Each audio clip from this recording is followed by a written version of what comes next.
Nessa primeira etapa, nós estamos falando sobre cosmovisão cristã. No primeiro estudo, nós falamos sobre o que é cosmovisão, demos alguma introdução, né?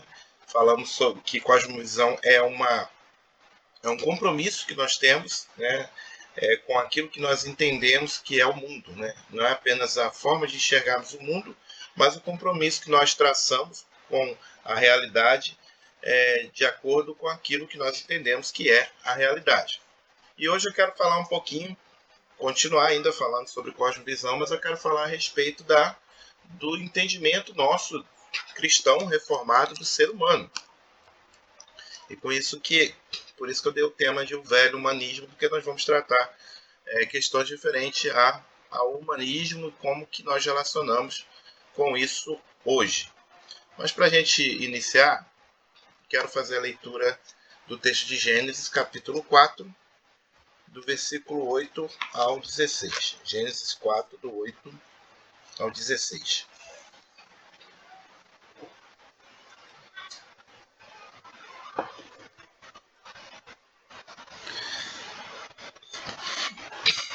Gênesis 4, do 8 ao 16, diz assim a palavra do Senhor.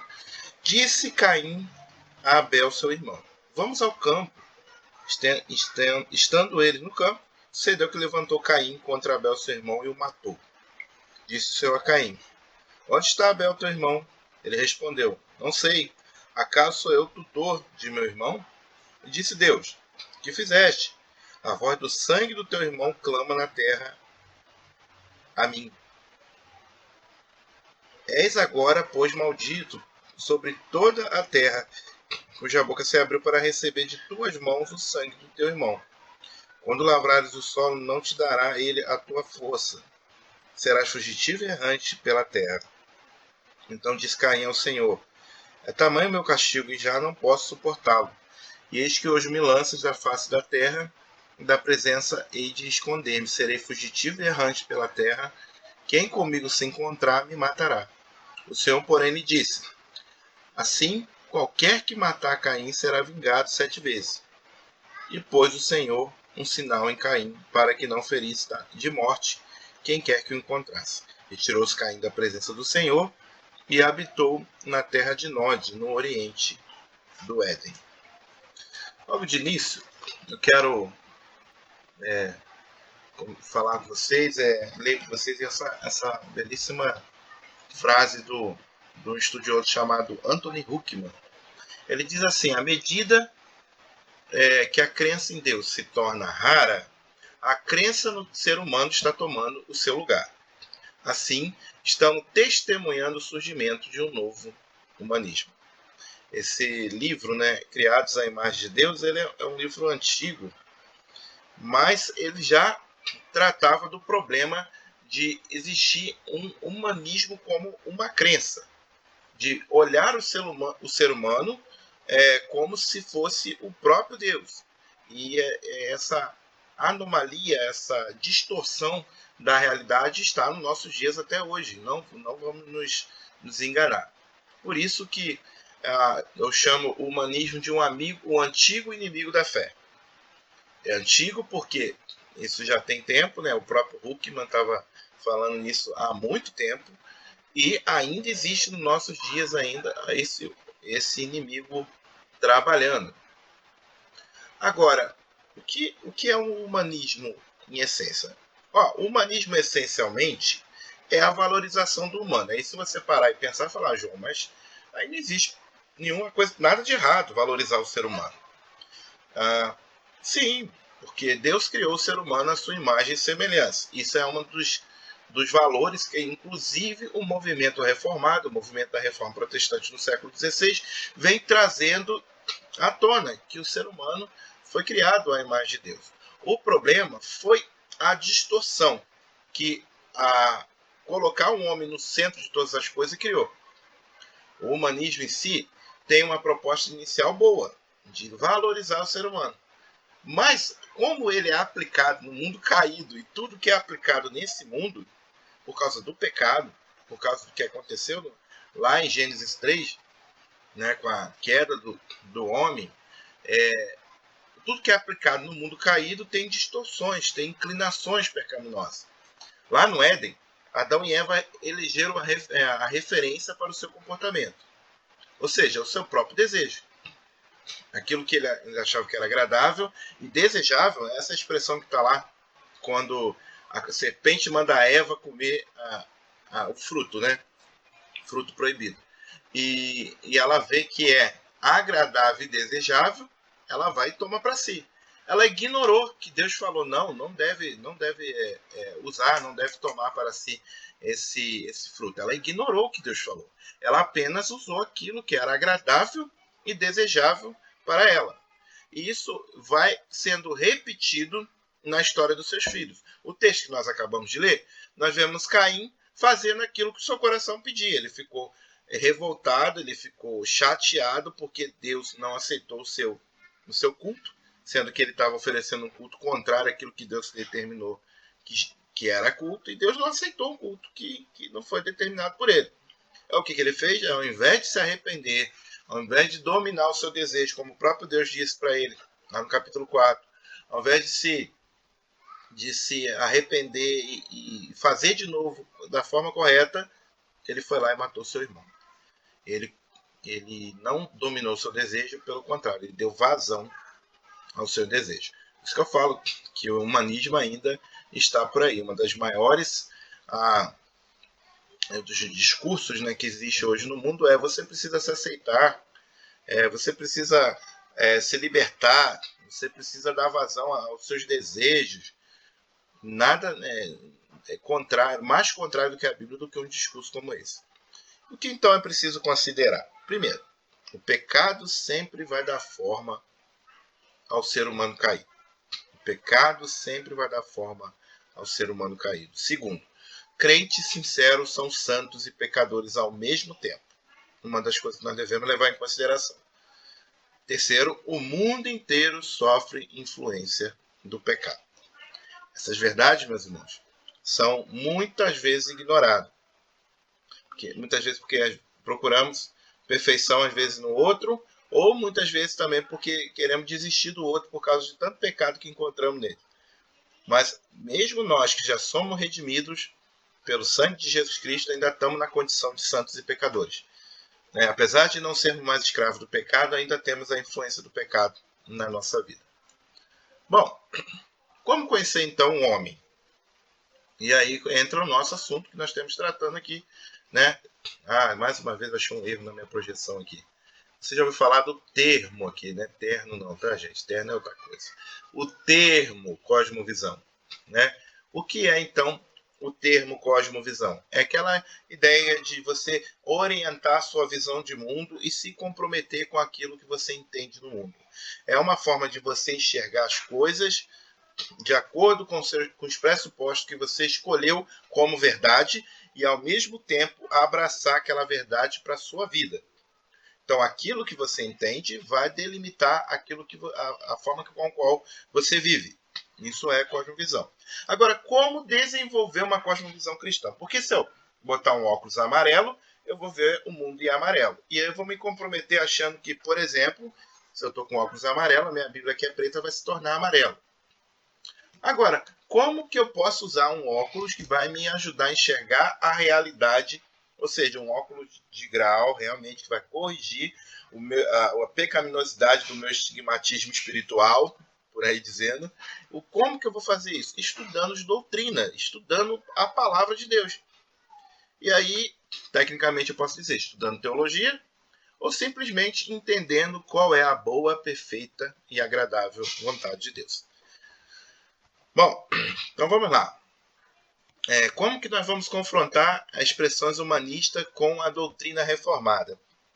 Nós temos que entender aqui alguns conjuntos de expressões. Por exemplo, ética. Ética é o conjunto de conhecimento extraído da investigação do comportamento humano ao tentar explicar as regras morais de forma racional, fundamentada, científica e teórica. É uma reflexão sobre a moral. Bom, então se ética é uma reflexão sobre a moral, então vamos entender o que é moral. Moral, então, é um conjunto de regras aplicadas no cotidiano e usada continuamente por cada cidadão.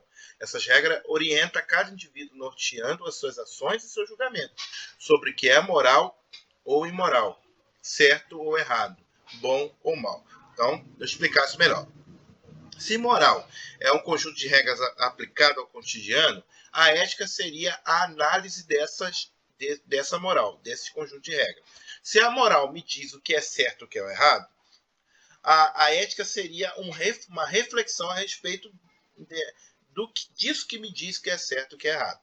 Então, se eu tenho uma ética, eu preciso encontrar a moral, e a moral vai ser estudada pela minha ética. Por exemplo, nossa moral hoje bíblica, ela pode ser resumida, tá, gente? Porque nós encontramos isso em toda a Bíblia, mas pode ser resumida pelos 10 mandamentos e muito bem explicada no Sermão do Monte, Mateus 5, 6 e 7. Seria 2 textos assim para nos ajudar a entender qual seria a nossa moral, porque é a lei de Deus ali sendo explícita. É claro, lembre-se, nós somos santos e pecadores ao mesmo tempo. Sozinho nós não vamos conseguir seguir regrinhas nenhuma, conjunto de regras nenhuma. Nós só conseguimos agradar a Deus uma vez que nós dependemos de Jesus Cristo, contando com a sua graça. Uma vez que Jesus derrama a sua graça, ele nos conduz a obedecer a sua lei de forma correta. E a perfeição vem dele. Ele que vai ajeitando de forma perfeita. Então, nossa ética é a análise do que a Bíblia fala que é certo ou errado. Então, nós temos uma ética do reino de Deus, que a Bíblia fala que é certo, e o que a Bíblia para nós é certo, o que a Bíblia fala que é errado, para nós é errado. Como que nós entendemos essa moral? Estudando a palavra, estudando a Bíblia. Essa é a nossa ética, é esse nosso conjunto de conhecimento. Nós obtemos essa ética, esse conjunto de conhecimento, estudando a palavra de Deus. Por isso que uma igreja séria como a nossa, a Igreja Presbiteriana do Brasil, e não somos a única igreja séria, tem várias igrejas sérias, graças a Deus, eles também fazem isso que a gente faz. Gasta tempo, investe tempo, não perde tempo, tá, gente? Investe tempo no estudo da palavra de Deus, porque nós precisamos ter um conjunto de conhecimento extraído daqui, do nosso conjunto de regras. Nosso símbolo de fé, né? Por exemplo, o Catecismo Maior, tem a pergunta número 3 aqui. Ó. Deixa eu achar aqui que eu já li para vocês ao pé da letra o que diz a pergunta 3 do Catecismo Maior. O que seria o Catecismo Maior? É um documento, né, perguntas e respostas que serve para ensinar doutrinas, né? A pergunta 3 tem o seguinte texto: o que é a palavra de Deus? Aí a resposta é: as Escrituras Sagradas, o Antigo e o Novo Testamento, são palavras de Deus, a única regra de fé e prática. Então, a nossa moral é a palavra de Deus. Nossa moral, ela tem origem no próprio Deus. E ela vai dizer para nós como que nós vamos viver nesse mundo. Ela vai delimitar aquilo que nós acreditamos e como que nós vamos viver. Nós vivemos de acordo com o que acreditamos e aquilo que nós acreditamos nós colocamos em prática na nossa vida. Agora, o que é então um subjetivismo ético? Bom, é uma forma de pensamento no qual a validade da verdade está limitada ao sujeito que a julga. Por exemplo,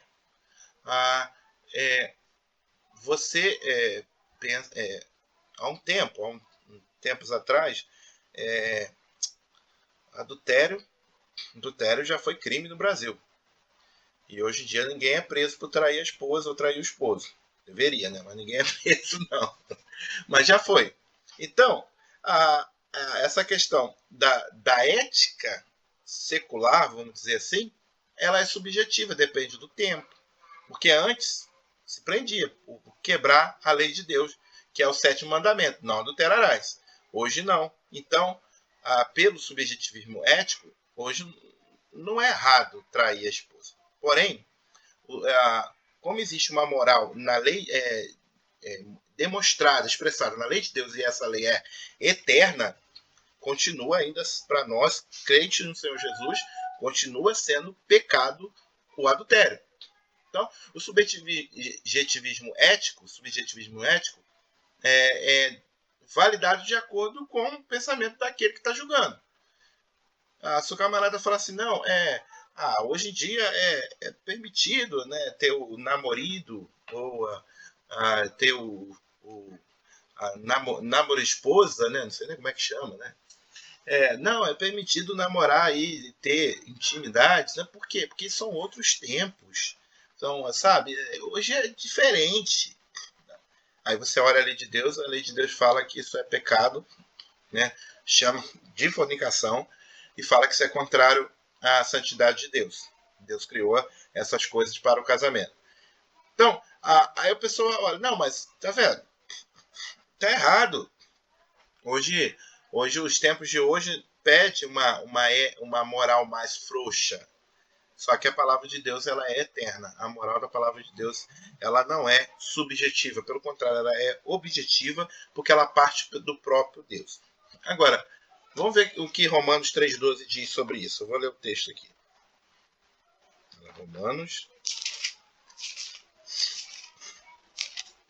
Romanos 3,12 diz assim: todos se extraviaram, a um se fizeram inúteis, não há quem faça o bem, não há nenhum sequer.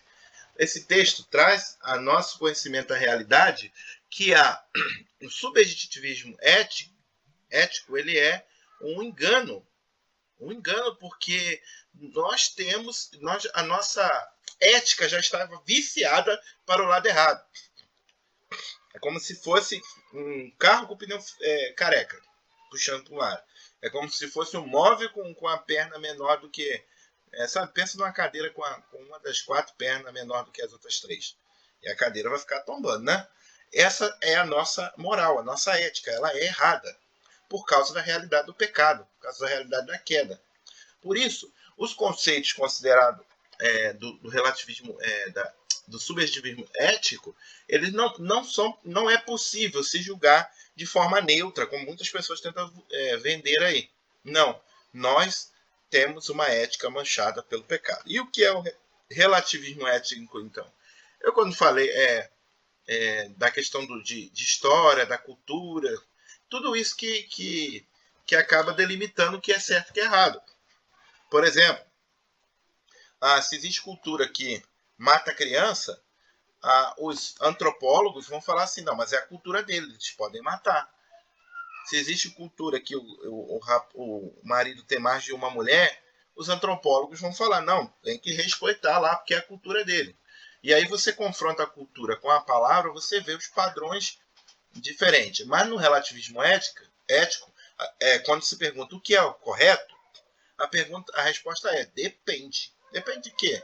Depende do tempo histórico, da época, por exemplo, né? Depende da cultura, depende dos valores. Agora, a antropologia reformada, né, o estudo do ser humano de acordo com as doutrinas cristãs, diz que o homem está caído e não pode escolher não pecar. Ou seja, nós temos inclinações para fazer aquilo que é contrário à vontade de Deus. Deixa eu dar um exemplo aqui. Essa é a tabela do estado do homem. E essa tabela tem lá no livrinho, né, Criados à Imagem de Deus, do Anthony Huckman, um livro muito bom da editora Cultura Cristã.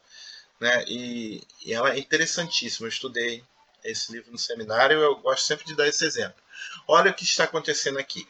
Antes da queda, eu vou estar apontando para vocês aqui, antes da queda, o ser humano tinha esse estado, ele era sem pecado, mas ele tinha um livre-arbítrio, ou seja, ele poderia pecar. E foi o que aconteceu. Depois da queda. Agora nós temos um homem com pecado e ele não pode não pecar. Não pode não pecar. Antes da queda podia não pecar, mas não tinha pecado. Depois da queda agora ele tem pecado e não pode não pecar. Na redenção, ou seja, nós que fomos alcançados pela graça de Deus, nós ainda temos pecado, tá? Mas nós podemos não pecar, porque nós temos o Espírito Santo. O Espírito Santo nos leva a dizer sim para a obediência à palavra de Deus e não para o pecado. Então, por exemplo, nós não temos desculpa com o pecado. Nós temos que nos arrepender e saber que a gente pode não pecar. Aquele seu amigo que ainda não crê no Senhor Jesus, que às vezes te pergunta assim, você pode beber? Às vezes você fala assim, eu até posso beber, mas você não pode não beber. Mas por quê? Porque ele não pode não pecar. Claro que estou aqui mandando ninguém beber, tá, gente? O fato é que o pecado, né, que nós podemos cometer, nós podemos dizer não para ele. Mas aquele nosso amigo que ainda está nas garras de Satanás, ainda está escravo do pecado, ele não pode dizer não para o pecado. Nós já podemos dizer não para o pecado, mas ainda temos pecado. E aqui é a boa notícia. Quando o Senhor Jesus voltar e nos glorificar, aí nós seremos sem pecado e não teremos mais possibilidade de pecar. Tá vendo, gente? O pessoal briga tanto esse negócio de livre-arbítrio. Livre-arbítrio não foi um bom negócio. O homem teve livre-arbítrio antes da queda, mas ele usou isso para o mal. Ele usou isso para o pecado. Apesar de hoje nós termos livre agência, né, direito de escolher em que roupa nós vamos usar, com que pessoa nós vamos casar, em que lugar nós vamos morar, o nome disso é livre agência. De respeito à salvação, é algo da soberania do próprio Deus. Mas o homem não usou esse livre-arbítrio. Pelo contrário, ele usou não usou bem, né? Usou para o mal. Então, essa é a condição do ser humano hoje. Aqui. Isso aqui foi uma questão passada, pré-queda. Glorificação é uma questão que vai acontecer no futuro. Hoje, os seres humanos estão divididos em duas situações. Pós-queda e redenção. Ou eles são escravos do pecado, ou eles já estão sendo santificados, abandonando o pecado todo dia. Então, diante disso, nós podemos confrontar as ideias do humanismo com o conhecimento das doutrinas reformadas, o conhecimento da doutrina bíblica, né? Por exemplo, o pluralismo. Pluralismo, quase que não saiu, hein? Eles pregam que a verdade não existe e que tudo é plural. Ou seja, é comum ouvir a expressão, isso é uma verdade. Agora, o que a Escritura diz lá em João 17, 17? João 17, 17. Deixa eu abrir aqui. Olha, que diz João 17, 17. Santifica-os na verdade. A tua palavra é a verdade. Não está dizendo a tua palavra é uma verdade. Hoje já se fala de pós-verdade, ou seja, a verdade irrelevante. Por exemplo, a questão lá dos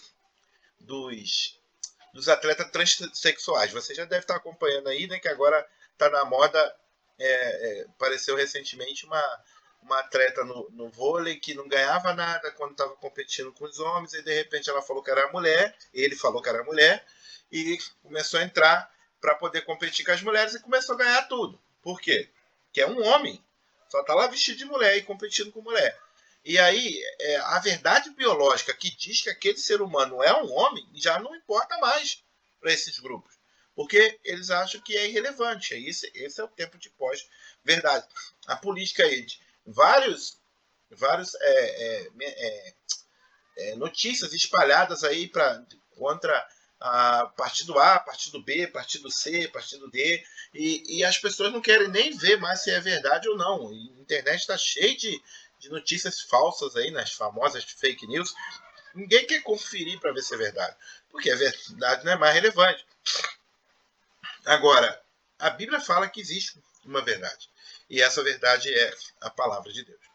Outra coisa, toleracionismo é uma ideia simpática, né? É uma ideia que se tornou um instrumento de neutralizar a verdade.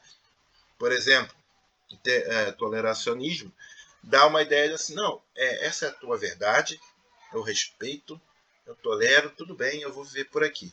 Só que no discurso é muito bonito isso.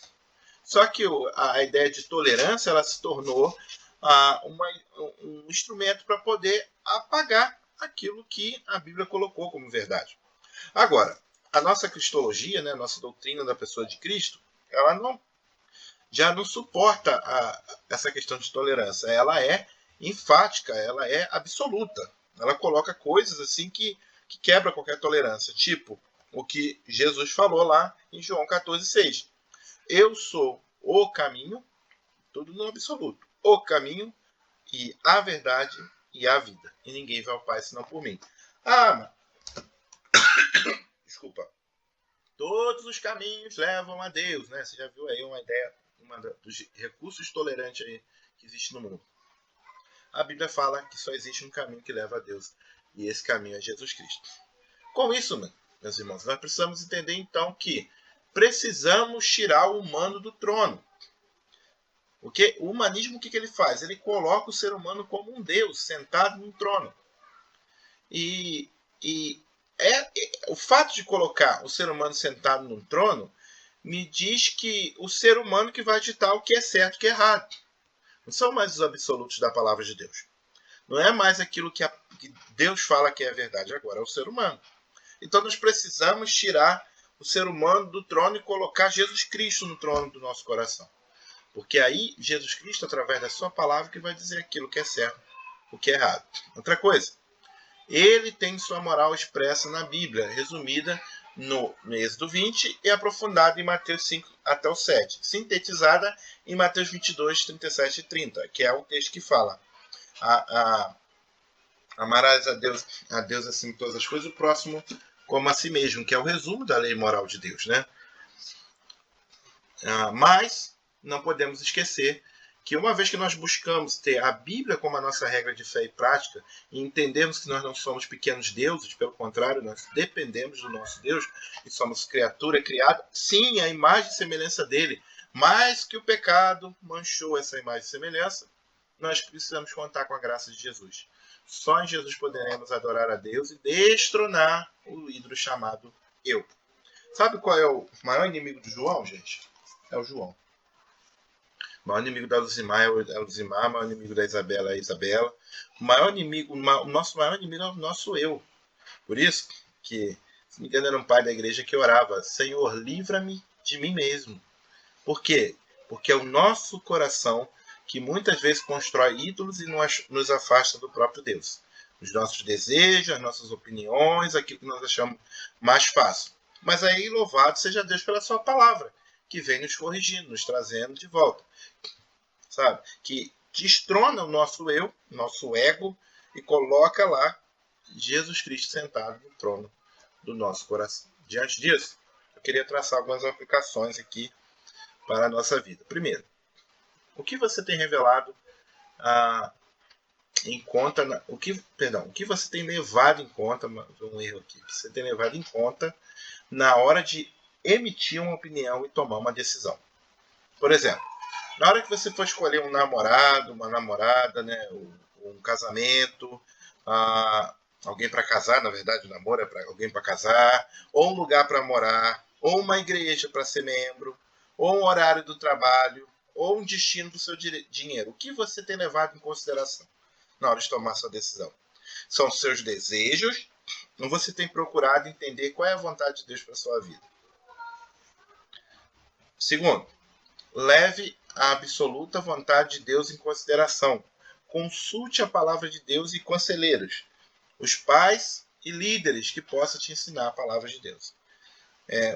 Precisamos de pessoas que nos ajudem. Muitas vezes nós não enxergamos claramente o que Deus quer para a nossa vida. E aí nós podemos contar com pessoas que vão nos mostrar isso na Bíblia. A nossa única autoridade, gente, é a palavra de Deus. Se tem alguém assim vai te dar um conselho que é contrário à palavra de Deus, não ouça. E nós precisamos de pessoas que abram a Bíblia e falem: olha aqui, João, olha, nesse seu caso, olha o que a Bíblia fala. Tudo bem? Nesse mundo caído, somente na palavra poderemos encontrar absolutos, que nos levará a viver uma vida boa de acordo com a palavra de Deus. Quando eu falo vida boa, não é uma vida sem problema não, tá, gente? Mas é a palavra de Deus que nos ajuda a lidar com essas realidades, muitas vezes que traz sofrimento, muitas vezes que traz aperto no coração. É a palavra de Deus que nos ajuda a orientar a nossa vida, a fim de que possamos viver de acordo com a vontade de Deus até que Jesus Cristo volte. E sempre lembrando, um dia ele vai voltar e vai colocar ordem em todo esse mundo aí. Essa é uma das realidades que nós nos comprometemos de acordo com a visão bíblica. Jesus vai voltar e vai colocar ordem em todo o caos que o pecado causou. Mas ainda enquanto ele não volta, nós precisamos orientar a nossa vida com a palavra de Deus. Uma das formas de orientar a nossa vida é entendendo o que nós somos e quem Deus é. Eu quis começar nossa conversa sobre cosmovisão pegando logo na doutrina do homem, porque seguindo o que Calvino fala ali nas Institutas, logo no primeiro capítulo. Ele fala assim: quando nós entendemos quem Deus é, nós entendemos quem nós somos. E quando nós entendemos quem nós somos, nós vamos entender quem Deus é. Então, essa é a ideia. Sempre procurar na Bíblia entender quem é Deus, e isso vai dizer quem nós somos. Que o Senhor Deus continue nos abençoando em nome de Jesus. Amém.